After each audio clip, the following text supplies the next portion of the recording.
কতটা ভয়ঙ্কর এই হারাম রিলেশনশিপ।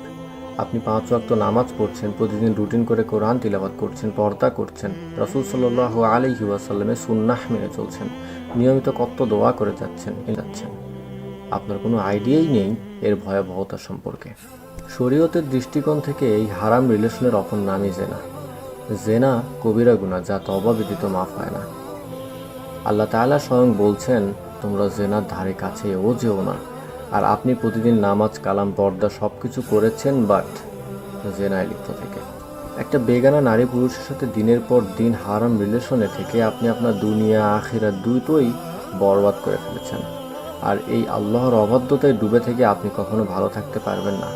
আপনার ঈমান, আমল, সময়, বর্তমান, ভবিষ্যৎ সব ধ্বংস হয়ে যাবে।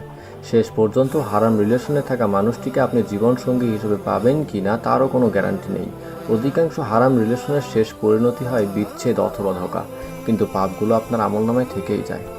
যদি ভাবেন যে বিয়ে করার উদ্দেশ্যে আপনি তার সাথে সম্পর্কে জড়িয়েছেন, তবে এটা মনে রাখবেন, অন্যের ওপর জুলুম করে যে উপার্জন করেছেন তা দিয়ে যেমন হজ করা জায়েজ নেই, কোরবানির উদ্দেশ্যে যেমন গরু চুরি করা জায়েজ নেই, হারাম উপার্জনের টাকা দিয়ে করা হালাল খেদমত আমল যেমন গ্রহণযোগ্য হয় না, ঠিক তেমনি বিবাহের উদ্দেশ্যে হারাম রিলেশনে থাকাও জায়েজ নেই। ইটস হারাম, ইটস টোটালি প্রহিবিটেড। বিয়ে হচ্ছে দিনের অর্ধেক, রাসূল সাল্লাল্লাহু আলাইহি ওয়াসাল্লামের সুন্নাহ। তাই হালাল সম্পর্ককে হারামের মাধ্যমে পূর্ণতা দেয়া ইসলামে কোনোভাবেই সমর্থিত নয়। আপনি ওই মহাদিনের শাস্তির কথা স্মরণ করে আজকেই তাকে ছেড়ে দিন।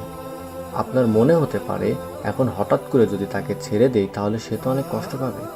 আপনি একজন বেগানা নারী পুরুষের জন্য এতটা ভাবছেন, যে কিনা বিচার দিবসে আপনার জাহান্নামের কারণ হয়ে দাঁড়াবে। অথচ আপনার রব আপনাকে এত নেয়ামত দিয়ে এই পৃথিবীতে পাঠিয়েছেন, অনবরত নেয়ামতের মধ্যে ডুবিয়ে রেখেছেন, শুধুমাত্র তার বিধান মেনে তাকে সন্তুষ্ট করার জন্য। আর আপনি দিনের পর দিন স্রষ্টার অবাধ্য হয়ে তাকে অসন্তুষ্ট করছেন। মনে রাখবেন, সেই মুসিবতের দিন যেদিন গর্ভধারিণী মা তার সন্তানকে চিনবে না, স্বামী তার স্ত্রীকে চিনবে না, ভাই বোনকে চিনবে না।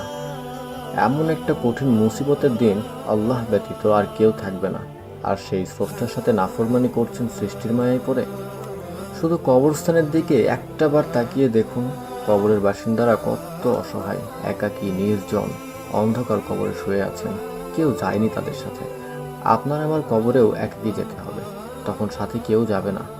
এখন ভাবুন, এই দুনিয়ায় আপনি যার মায়া, ভালোবাসার জন্য প্রতিনিয়ত রবের অবাধ্য হচ্ছেন, সে কি আপনার অন্ধকার কবরের সাথে হবে? না, কখনোই হবে না। উল্টো তার জন্য যে আপনি জাহান্নামে যাবেন, এইটা শিওর। আর আপনি যাকে এতটা ভালোবাসেন, তার ভালোবাসার টানে আপনি স্রষ্টার ভালোবাসা পর্যন্ত ভুলে গেছেন। আপনি আপনার সেই ভালোবাসার মানুষটিকেও জাহান্নামের দিকেই নিয়ে যাচ্ছেন। এটা কি আদৌ ভালোবাসা হলো? যেই ভালোবাসার হালাল কোনো ভিত্তি নেই, যার পরিণাম হবে চিরস্থায়ী জাহান্নাম, এমন ভালোবেসে লাভ কি? আসুন, এখনও সময় আছে রবের কাছে ফিরে আসার। ফিরে আসুন সময় ফুরিয়ে যাবার আগেই আপনার রবের দিকে। এই ক্ষণস্থায়ী দুনিয়ার মায়া ত্যাগ করে ছুটে চলুন আখিরাতের সফলতার দিকে। আল্লাহ সুবহানাহু ওয়া তাআলা আমাদের সবাইকে বোঝার তৌফিক দান করুন। আমিন ইয়া রাব্বাল আলামিন। আসসালামু আলাইকুম ওয়া রাহমাতুল্লাহি ওয়া বারাকাতুহু।